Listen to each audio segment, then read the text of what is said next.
자, 한번 상상해 보세요. 내가 평생을 바쳐서 일군 회사가 있는데 이걸 이제 다음 세대로 넘겨주려는 바로 그 순간 나라에서 세금으로 무려 50%, 그 절반을 현금으로 내려고 합니다. 이러면 회사가 통째로 사라질 수도 있는 엄청난 위기 아니겠어요? 오늘은 바로 한국의 가족 기업들이 이 상속세라는 거대한 함정에서 살아남을 수 있는 아주 강력하고도 스마트한 생존 전략을 한번 파헤쳐 보겠습니다. 자, 그럼 지금부터 이 문제의 핵심을 하나씩 짚어볼 텐데요. 먼저 이 50%라는 상속세가 도대체 얼마나 심각한 문제인지, 그리고 이게 왜 창업주에겐 악몽과도 같은 일인지 알아볼 겁니다. 그런 다음에 이 모든 걸 해결할 수 있는 아주 기발한 해법을 단계별로 착착 보여드리겠습니다. 첫 번째 이야기, 바로 50% 세금 문제입니다. 이 문제가 왜 평생 일군 유산을 넘기는 데 있어서 이렇게 어마어마한 비용이라고 불리는지 그 스케일부터 한번 제대로 체감해 보시죠. 네, 바로 이 숫자입니다. 50%. 우리나라의 최고 상속세율이죠. 이게 무슨 말이냐면요. 평생을 바쳐 키운 회사 가치의 절반을 그것도 현금으로 내야 한다는 뜻입니다. 이건 그냥 돈이 많고 적고의 문제가 아니에요. 기업의 운명을 결정짓는 정말 어려운 선택을 강요하는 그런 수준입니다. 자, 두 번째는 창업주의 악몽입니다. 아니, 축복이 되어야 할 유산이 어떻게 다음 세대한테는 감당 못할 빚, 그러니까 재정적인 덫으로 변해버리는 걸까요? 그 딜레마의 한가운데로 들어가 보겠습니다. 가장 근본적인 문제는 바로 이거예요. 이 불일치. 후계자들은 당장 현금화하기 어려운 아주 가치 있는 회사 주식을 물려받거든요. 그런데 세금 고지서는 뭘 요구하죠? 네, 당장 쓸 수 있는 막대한 현금을 내놓으라고 하는 겁니다. 이게 문제의 시작인 거죠. 결국 이 현금과 자산의 미스매치는 정말 가슴 아픈 결과로 이어지게 됩니다. 우리가 뉴스에서 왜 동구바이오 제약이나 유니더스처럼 정말 잘 나가던 회사들이 상속세 때문에 회사를 팔았다는 안타까운 소식을 종종 듣잖아요. 바로 이 문제 때문입니다. 내가 평생 이렇게 힘들게 키운 회사를 물려줄 엄두조차 못 낸다. 이 한마디에 담긴 그 무게감이 느껴지시나요? 이건 뭐 창업주들이 그냥 자식에게 사업을 물려주는 것 자체를 포기하게 만드는 정말 절망적인 상황인 겁니다. 세 번째, 주식을 현금으로 바꾸는 해법입니다. 그런데 말이죠. 만약 이 문제의 열쇠가 바로 그 회사 자체에 있다면 어떨까요? 자, 이제부터 회사의 돈으로 회사를 지키는 아주 기가 막힌 전략으로 한번 넘어가 보겠습니다. 해결책은 생각보다 간단한 4단계 교환입니다. 한번 보시죠. 먼저 가족이 창업주의 주식을 그대로 물려받아요. 그리고 두 번째, 상속세 낼 돈이 필요하잖아요. 그럼 물려받은 주식의 일부를 다시 회사에 파는 겁니다.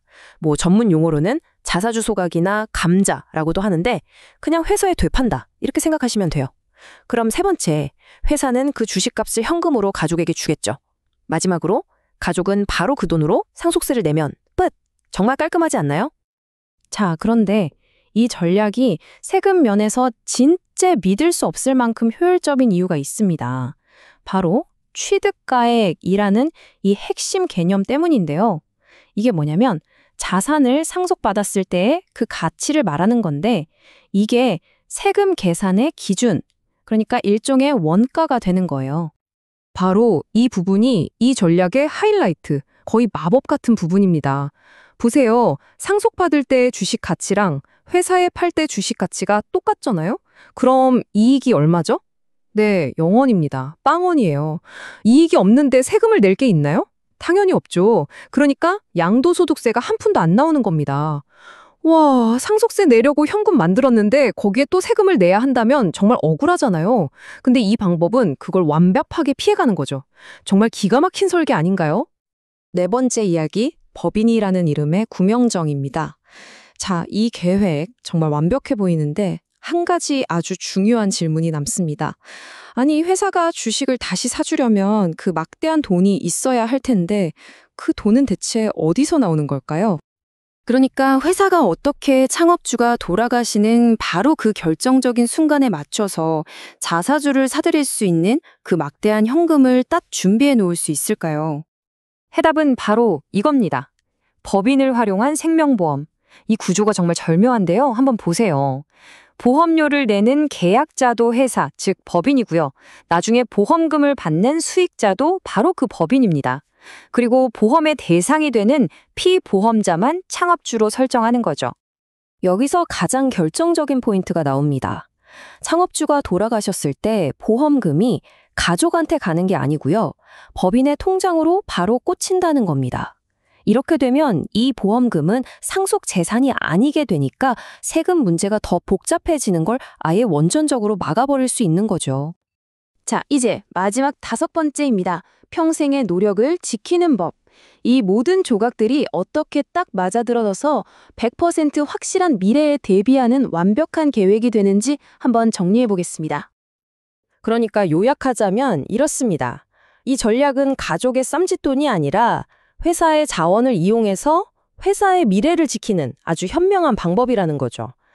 누구에게나 100% 확실하게 찾아오는 죽음이라는 사건을 그냥 예측 불가능한 위기로 두는 게 아니라 철저하게 계획하고 관리할 수 있는 이벤트로 바꾸는 겁니다.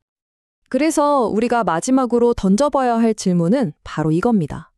전략적인 계획이라는 게 그냥 회사를 키우고 확장하는 데만 있는 게 아니거든요. 결국은 생존에 관한 것이기도 합니다. 여러분의 사업에는 성장을 위한 계획이 있겠죠. 그렇다면 생존을 위한 계획은 어떻습니까?